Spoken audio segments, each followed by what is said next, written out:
This is Mrs. Frisby and the Rats of NIMH, Chapter 8. This chapter is called Go to the Rats. Mrs. Frisby began nervously, trying to arrange her thoughts. It's about my youngest son, Timothy.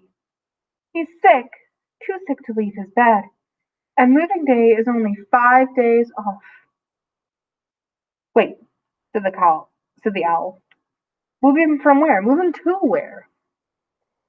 From the garden patch where we are living to the edge of the pasture by the stream. Which garden? It had not occurred to Mrs. Frisby until now that a bird, flying freely over miles of countryside, would look down on many gardens. It belongs to Mr. Fitzgibbon. The one with the large stone? Yeah, my house is near the stone. What makes you so sure that moving day will come in just 5 days? Mrs. Frisby told him about the tractor and about what Mr. Fitzgibbon had said, 5 days until plowing. Of course, she added, it might turn cold again and freeze or even snow. No, said the owl, sounding quite sure, it will not. The wild onions are already up in the pastures. He asked her then what kind of house she had, and exactly where it was in relation to the big stone. Apparently he knew the spot well. But the more she talked to him, the more Mrs. Frisby became convinced that he would produce no solution to her problem. It had been foolish of her to think that he could, foolish of her to come at all, because, she thought, there really was no solution. At last she fell silent, and the owl asked no more questions. Finally he said, lying where it does, your house will inevitably be turned up by the plow, and probably broken to bits in the process. There's no feasible way for you to prevent this. My only advice to you is this. If you stay in that house, you'll surely be crushed and killed. All of you. Therefore, it is better to take your chances with moving. Wrap your son Timothy up as warmly as you can, and help him as much as possible on the journey, and hope for warm weather on moving day. That way, you are at least sure to save yourself and the other children. The owl paused, turned away from her, and looked again at the entrance to his hollow. The patch of light it emitted was growing steadily dimmer. And now, if you will excuse me, the night is falling, and I have no more time to spare. I regret that I cannot give you a more satisfactory solution to your problem. Good evening, Mrs. He paused. I don't believe you told me your name. I'm Mrs. Frisby, the poor mouse spoke with a sob in her throat, for the owl had said exactly what she feared he would say, and she had no real hope for Timothy. The owl had said, in effect, either Timothy alone must die, or they must all die together. Even if moving day should be extraordinarily warm, the nights were sure to be frosty, and that would be the end of him. Still, one must be polite, and so she added sadly, Thank you, sir, for listening to me. But at the mention of her name, an extraordinary change had come over the owl. He turned back to face her again and stared at her most intently.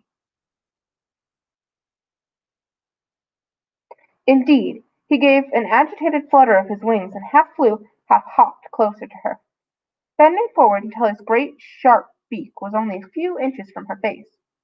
Mrs. Frisby shrank back in fear. What had she done wrong? Did you say Mrs. Frisby? Yes, you asked my name. Related to Jonathan Frisby? Yes, he was my husband. He died last summer. He's Timothy's father. But how did you know about him? That's not important, said the owl, drawing back a little and looking at her in a new way, almost as if with difference. I will say this.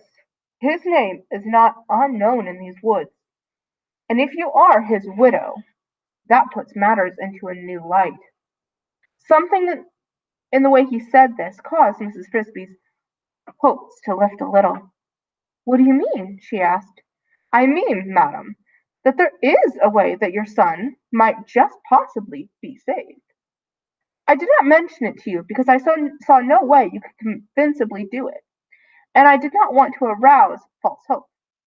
But if you are Jonathan Frisby's widow, then perhaps it can be done."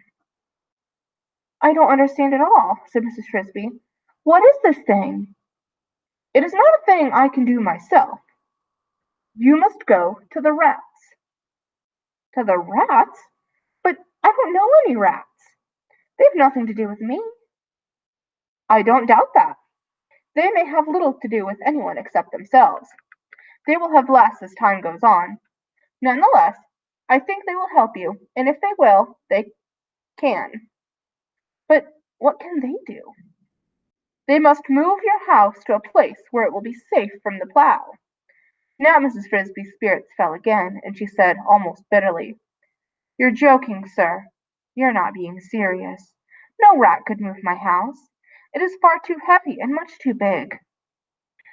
The rats on Mr. Fitzgibbon's farm have things, ways, that you know nothing about.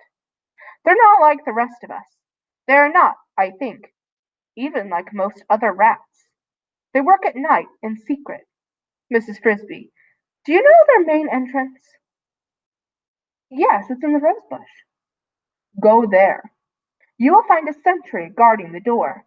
His name is Justin. Tell him who you are and that you come at my request. Tell him that you want to see a rat named Nicodemus. I think they will let you in, though they may insist on swearing you to secrecy. If they should ask that, you must of course use your own judgment, but my advice would be to do as they ask." Mrs. Frisby was close to complete bewilderment. "Secrecy?" she said. "Secrecy about what?" "That I cannot reveal. I, too, have agreed to it. Also, there is much I do not know, although I have given advice on certain aspects of their projects."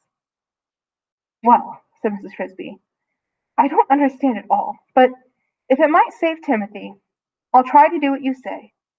Tell them," added the owl, "that I suggest moving the house into the lee of the stone. Remember that, the lee of the stone. Also, do not forget the names, Justin and Nicodemus. Justin, Nicodemus, the lee of the stone," repeated Mrs. Frisby. "I will remember." She was now so entirely puzzled that she did not think to ask what the phrase meant. Presumably the rats would know. "And Mrs. Frisby," said the owl, moving again towards the entrance to the hollow, "please understand, I was an admirer of your late husband, though I never met him in person, and I wish you well. I hope your son's life can be saved. You see, I can understand your particular need, for I face a similar problem." "You?" said Mrs. Frisby. "But you have no moving day." "I have lived in this tree, in this same hollow," the owl said, "for more years than anyone can remember.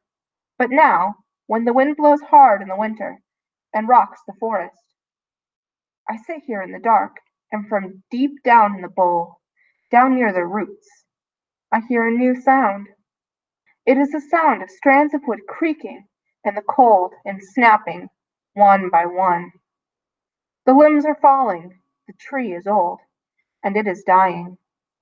Yet I cannot bring myself, after so many years, to leave, to find a new home and move into it, perhaps to fight for it. I too have grown old. One of these days, one of these years, this tree will fall, and when it does, if I am still alive, I will fall with it." With this sad prediction, the owl stepped out through his doorway, spread his great wings, and was gone, soaring silently downwards into the shadowy woods below. Mrs. Frisby followed him out onto the limb. To her relief, Jeremy was still waiting, and where she had left him, though not very patiently. "We must hurry," he said. "It's almost dark. I'm not supposed to be out so late."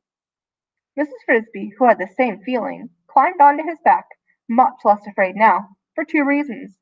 First, She was kind of getting used to air travel. And second, since the woods below them were dark, she could no longer see how far away the ground was. "He talked to you for a very long time," said Jeremy as they flew. "Did he say anything that might help?" "I don't know," said Mrs. Frisby. Since the owl had brought up the matter of secrecy, she had in fact been secret and had in fact been secretive himself. She was not sure just how much she should tell Jeremy. "Well, why don't you know?" "I mean, he told me some things, but I don't know whether they'll help or not." She decided to counter with a question of her own. "What does 'in the lee' mean?" Jeremy, being like all birds knowledgeable about the wind, knew the answer to that. "It means the calm side, the side of the wind that doesn't blow from. When there's a strong wind, you fly up into the barn from the lee, so you don't get bashed into the wall. My father taught me that." "I see," said Mrs. Frisby, and she became more puzzled than ever. "What's wind got to do with it?" "He told me," she said finally, deciding that it could do no harm, "to go and see the rats." "The rats?" Jeremy was startled. "But they don't have anything to do with us." "I know, but he thought they might help." "What could they do?" "He thought they might be able to move my whole house, but how they could do it I can't imagine." "Oh, I don't doubt that they could," said Jeremy. "Everyone knows, at least all the birds know, that the rats can do things. They're up to something. Nobody's quite sure what. For one thing, they're building themselves a new house, way back in the woods, over the mountains.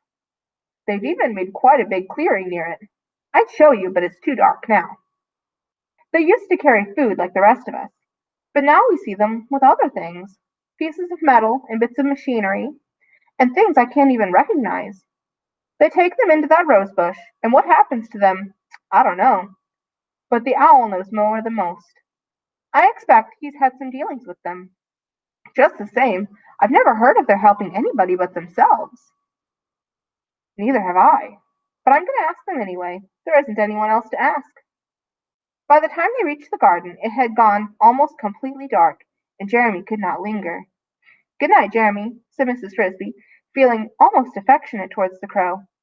"Thank you for taking me, and waiting to bring me back." "You're welcome," said Jeremy. "And if you need me again, just ask. After all, if it weren't for you, I wouldn't even be here to ask." And he flew off into the darkness, the last crow to get home that night.